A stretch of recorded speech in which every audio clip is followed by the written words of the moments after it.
Hello everyone and welcome back to memflow Applied, and this is episode 4 where we will be making cheat engine. Basically the base functionality of cheat engine will be in the last episode. What we did was removed our old code and wrote the base implementation of the value scanner, and in this episode we will add various functions like printing out the values, and we'll also parse user input and have a generic console-based way of performing memory scanning. So yeah, without anything further to do, let's get started.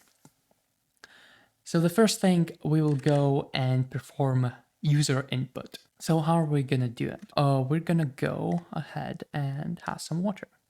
While we're having water, why don't we just overflow that like button? Seriously, guys, you know my goal is negative 2.147 billion likes, but that involves going over 2.147 billion likes, so do it. I'll be forever grateful for you. Now, so we're gonna create a basic loop, which will be, while we read an input line, while let okay line equals get line, we will do something. First of all, we need to define getLine, and getLine is just gonna be, we're gonna return a std result, and it's gonna return either a string or IO error. And basically, we're just gonna match standard input where we just read line into our output. And if it's okay, actually, we're just gonna return this where we map output. And now we just get the line. We're just gonna go into the loop and we match the line. We match the reference to the line, it converts it into str, so line.trim. If we've got a queue, it's gonna be break. Everything else, it's no op. Here we go. Now, break out of it. Quit. So basically right now we can just match them. Like we type in quit, it quits. We type this thing, it doesn't. We type in quiet, it doesn't. If we type quit and a spacebar, it quits because we trim it off, which is really nice, I'd say. And basically we will create the value scanner, and it's gonna be, we're gonna add a reset function, reset or just R. It will be value scanner dot reset print or p. Here we will be printing out all the values, and we're just gonna values just to show you that it works. Otherwise, we're gonna parse the line and pass it over to the scanner if it understands it correctly. But let me just show you real quick. All right, to be fair, the reset thing of returning self was a bit of a mistake. It's more of a builder pattern in Rust, and you don't need to do this. There we go. And basically, if we do anything, it doesn't do anything. If we type in print, it says values. If we type in P, it says values. If we type R, it resets something. If we type Q, it quits. This is our pattern match based input parser in Rust. Now what we need to do is actually parse the input line. And what do we want to scan for? That's a really, really interesting question, I'd say. We want to scan for numbers. In our particular case, we really want to scan for 64-bit integer because we're interested in the money value, which is an I64. So we're interested in scanning for I64. Basically, we want it to be generic, yet versatile, and yet work. So we need to add some parser function. To that, I say we just do parse input, and that would be if let sum. Basically, we want to know two things. Every piece of data we read is going to be converted to bytes, as you see in the value scanner, we pass in a slice of bytes. And right here, you can see we take on 1 to 2 and we convert it to bytes of native endianness. So we're going to do the same thing. We need a function which parses a value which we input and the type of the value and returns two pieces of data, which is the buffer slice representing bytes of that particular input value and the type of the value for purposes of debugging or later on for printing it out. Scanning for bytes is really useful, but printing out bytes, not so much. We're going to have a function which returns two things, and that is the buffer and the type. And that function will be parse input, and we pass in one thing, which is the line. We can just replace it like this, and that function will be parse input, which is a string slice, which is what we will be parsing, and output would be option of two things, a tuple option of the buffer. The buffer would be U8, a slice of U8, but we cannot return a slice of U8. We need to box it up, which is a fancy way of saying it's a smart pointer. And the type will be let's say a string. Let's say a string, it will be a string value of type. We could replace it with a structure later on, which represents, oh, it's this particular type. But honestly, who cares? Let's just have it a string. And we're just gonna return none for now. And let's see if it works. We're gonna say, if it doesn't find anything, we're just gonna say invalid input. Let's do this. We just say we get invalid input. How do we want it to be parsed? That's an interesting. I'd say like you could first have the value and then the type, or we could pass the value and it figures out the type on its own. But then you've got integers which are like 32-bit integers, 64-bit integers, 16-bit shorts, U8, which is a byte, I8, which is a character in C, and it's very confusing. So we really need to know the type. That is, say, we should put the type first, because if we put the type first, we then are able on the second half to have stuff like strings, which is really cool because like, imagine just putting strings in. It's awesome. So this is what we're gonna do. We're gonna parse the type and then parse the value. And how we're gonna do it, let's say we want to get an I64 of 234. It says invalid input, but basically our input should be structured like this. So first of all, what we want to do is split it into two parts, which is type and the value. And we will split it up just by a space character. I think that will work. So it will be words. And it will be input dot split by a white space. But this function returns an iterator over split words. We only are interested in splitting it once. So that will be a splitten function, which takes a parameter of how many splits do you want to have in total. And we say we take 2. And the last split will include all the rest of the spaces.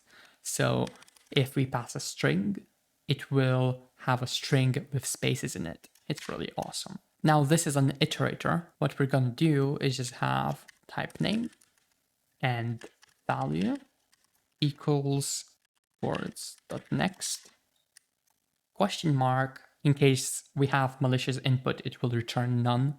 If there's nothing, it will return none. Question mark, words next, and also the value will be words.next.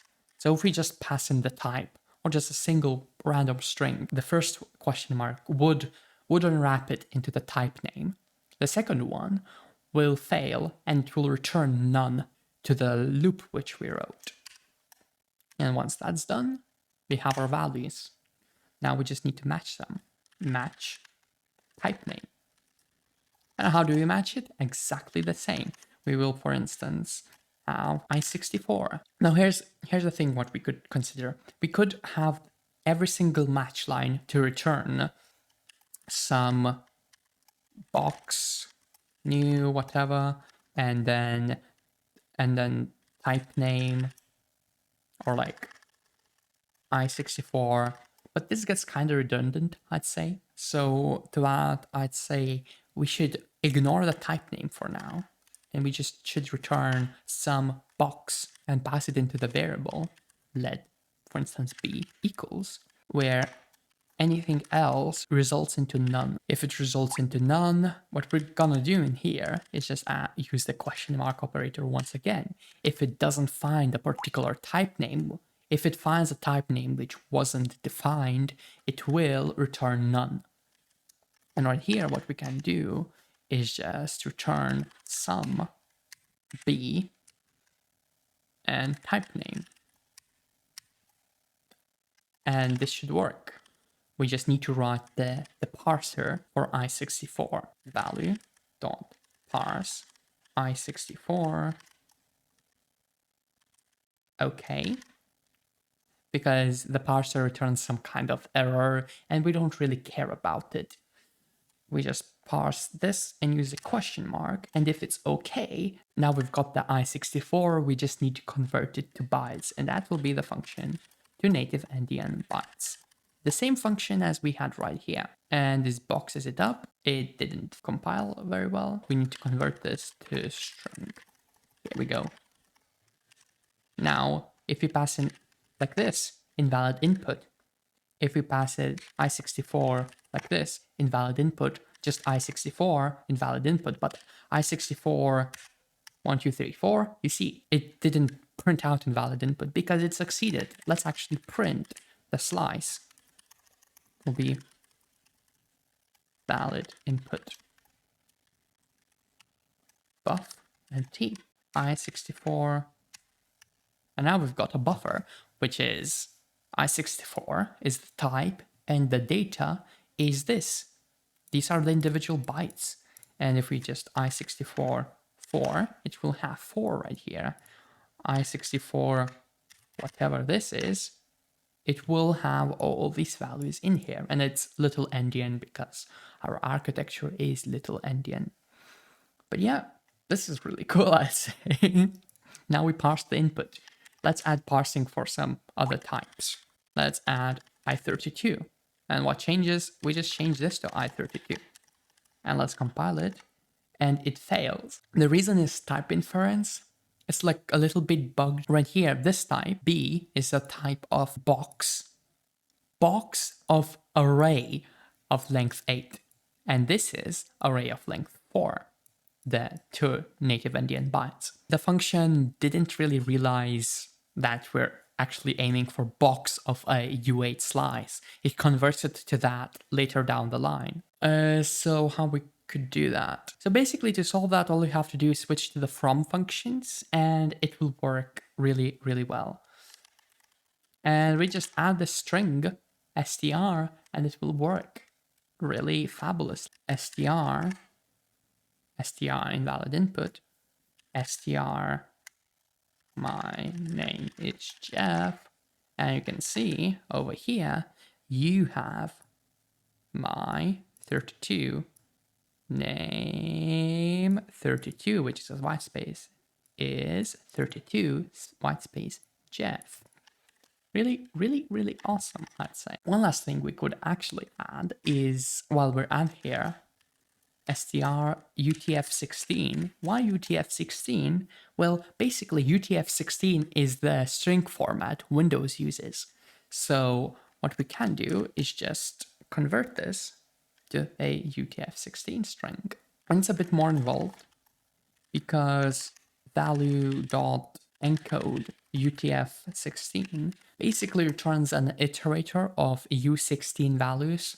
And we need them to be in U8 values, so 2 of them. And it's, let me just show it how to do it. We create a temporary vector, which we extend to by doing out.extend and v.change to native endian bytes, iterator of the bytes, which is first byte and the second byte, iterator over that, and copy that.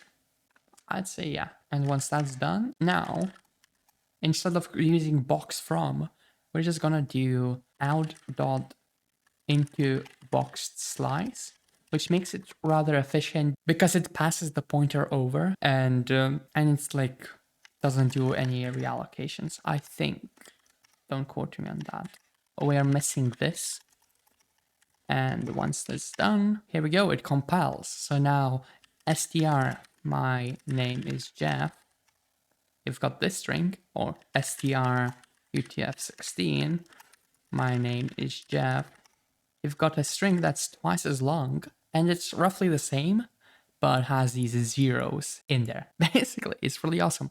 Now you've got the values parsed. All you need to do is scan for them. And what we're gonna do is just call value scanner dot scan for process virtmem, and we just pass the buffer.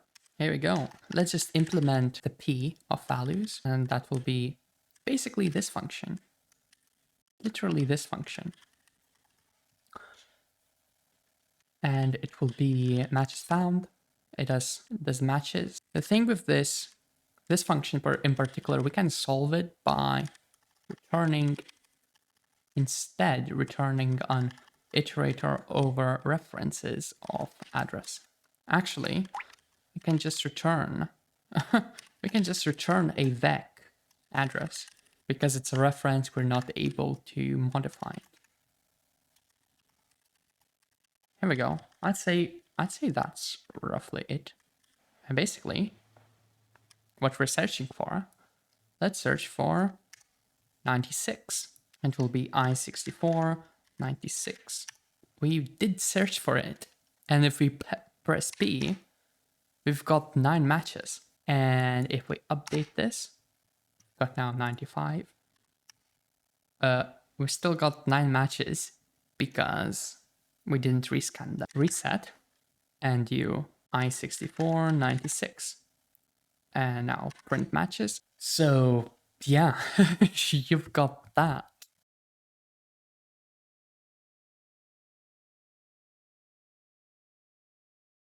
All in all, what we did is really, really awesome. What we have here is our program, and we have our scanner over here, which we can run. We can input I6494. It finds matches. We can print them.